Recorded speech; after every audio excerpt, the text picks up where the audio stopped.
It's recap time. 3, 2. Hey, quick interruption, Future Chip here. If you're coming from the previous video and you already know the drill, you can skip directly to the recap. Otherwise, if this is your first time, I'll let you with the intro and enjoy the episode. 1. Hello everybody and welcome to the Shower Podcast, the podcast where I'm in my shower and you do you. I'm your host Chip and this is not my usual intro. This is a bit of a special episode. Unfortunately, I will be away for a few days and I found out this interesting way of filling the gaps with recaps from previous episodes. If this is your first time here, use it as an opportunity to find topics that you might be interested in and go back to listen to the original ones. If you are a usual listener of the Shower Podcast, well, again, this might be a rehearsal of topics that you might be interested in. Otherwise, I understand if you want to wait for me to be back. But in the meanwhile, the podcast needs to continue and we need to reach day 365. Having said that, I will not keep you longer. Thank you very much for listening. As always, a like and a subscribe. They are always welcome. And now, recap time. Welcome to the Deep Dive. We sift through stacks of sources to pull out the key insights just for you. And today, we're doing something a bit different, actually. A unique journey inside the mind of another podcaster. Yeah, so we've got excerpts from 5 episodes, consecutive ones from Shower Podcast. It's hosted by Chip. Our mission to unpack his ideas, highlight the main topics, the takeaways, and maybe share a few of the funnier bits too. The good way to get up to speed on some really interesting thoughts about, daily life, reflection, getting things done. And hey, if anything we talk about clicks with you, definitely go check out Chip's original Shower Podcast episodes. You might really like them. It is pretty meta, isn't it?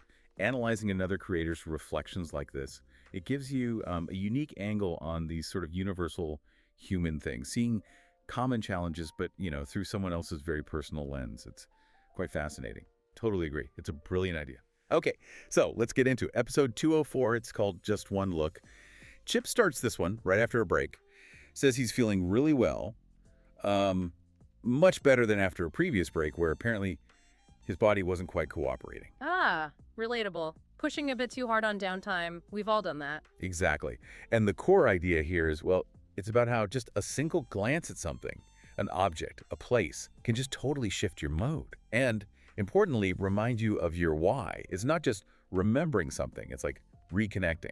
Yeah, he's really onto something there. It's basically emotional anchoring, right? Whether he calls it that or not. Our brains are amazing at linking senses, sights, smells to feelings, to past states.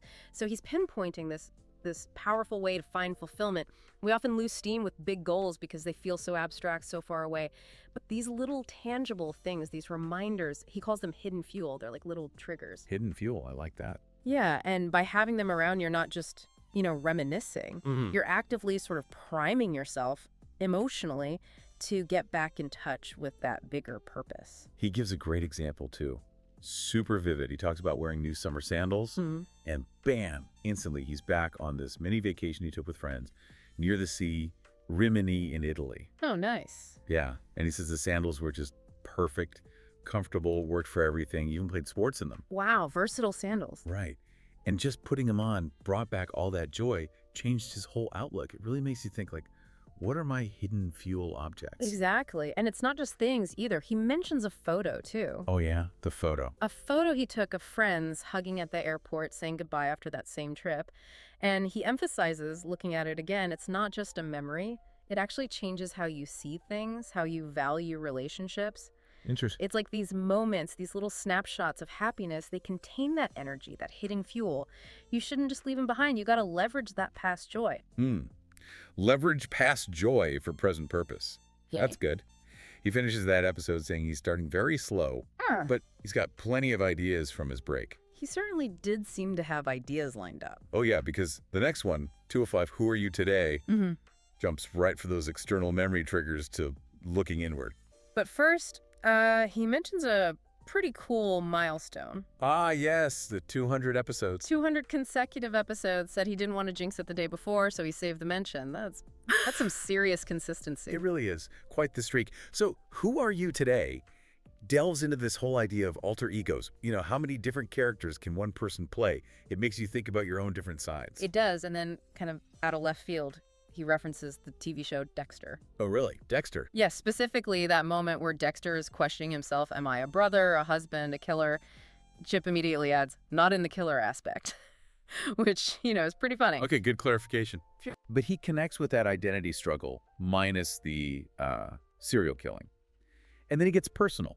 Talks about having multiple names. Chip, George at work, Chip Rowe online. Right, because he grew up in different countries. Exactly. So these personas just sort of happened. They were born naturally, he says. And importantly, they still feel fundamentally like him. It's adaptation, not faking it. And that's the crucial distinction he makes, isn't it? He contrasts his own experience, where the personas are still rooted in his core self, with someone like Dexter, whose masks are totally forced, necessary for survival. Right. And that's where the danger lies, according to Chip, building an alter ego that's miles away from who you really are. He says you end up feeling detached, even threatened by that persona when you try to switch back. Threatened, wow. Yeah, and it raises that big question, right? Are you just adapting, or are you creating a mask that you can't sustain? Where's that line? It can be blurry. Like the professional face at work versus something that feels totally fake. So what does he suggest if you feel trapped in that? His advice is pretty direct.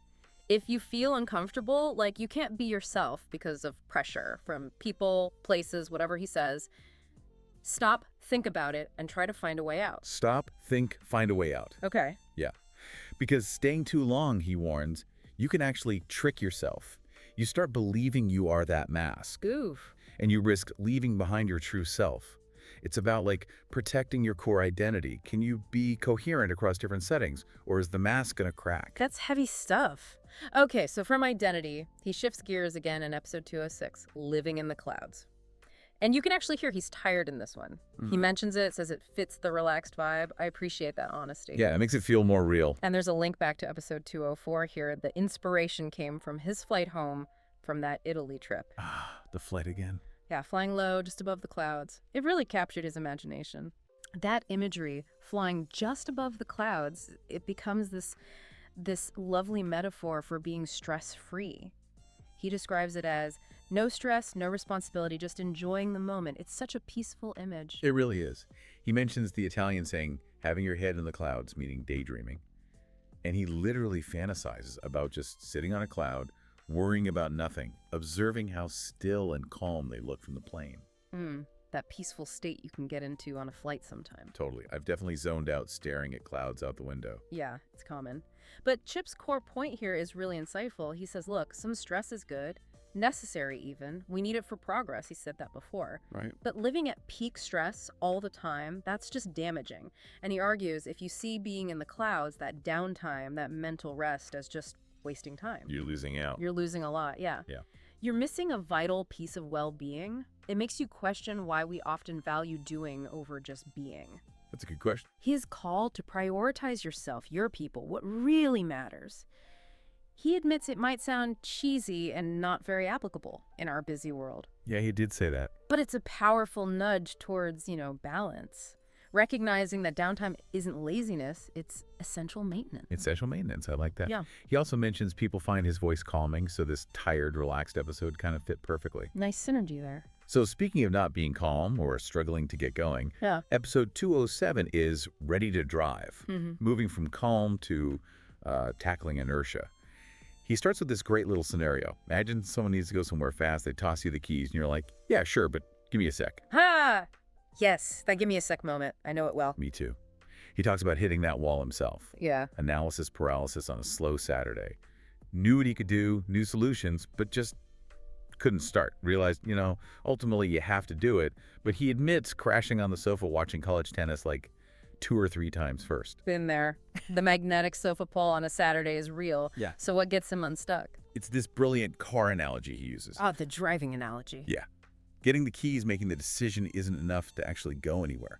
You got to do the prep work. Right. Adjust the mirrors, seatbelt on, actually turn the key. Exactly. All those little steps.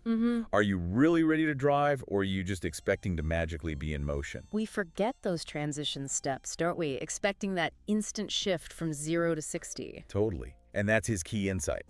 You can't just flip a switch from total non-productivity to full-on action mode. Doesn't work like that. No.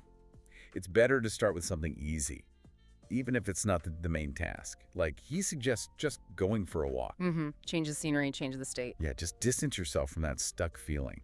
Break the inertia first, don't aim for peak performance right away. It's like behavioral economics 101, right? Right. Lower the barrier, get a small win, build momentum. Exactly. And he shares this funny, kind of paradoxical closer for that episode. His ready-to-drive moment actually became recording the podcast itself. Ah, the ritual. Yeah.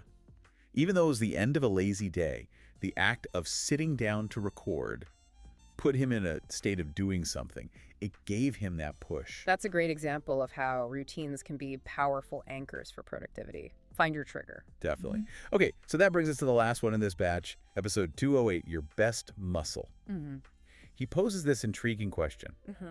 What is our most useful muscle? Ooh, interesting question. He runs through a few possibilities. Yeah. Legs, maybe, to get you everywhere, Well, fundamental. Sure, makes sense. Or the core, keeps you stable, lets you move properly, also crucial. That's a very important eye. But then his answer, the brain. Even though, he quickly adds, it's not technically a muscle. Huh. Okay, bending the rules a bit, but I see where he's going. Me too. And the reason he picks it is what's really interesting. Let's hear it. It's the versatility. Its incredible ability to be trained, to adapt. Ah, neuroplasticity. Exactly. He says it can handle any kind of task you throw at it, and the results just depend on the training you put in. Unlike other muscles with specific jobs, the brain can learn almost anything. It's incredibly adaptable. That's true. He uses his own podcasting Yeah. as an example, speaking in a non-native language. That's brain training right there. He talks about how the brain spots patterns, forms habits. That deliberate system 2 thinking eventually becomes automatic. Frees up mental energy. Like building muscle memory, but for your thoughts and skills. Precisely.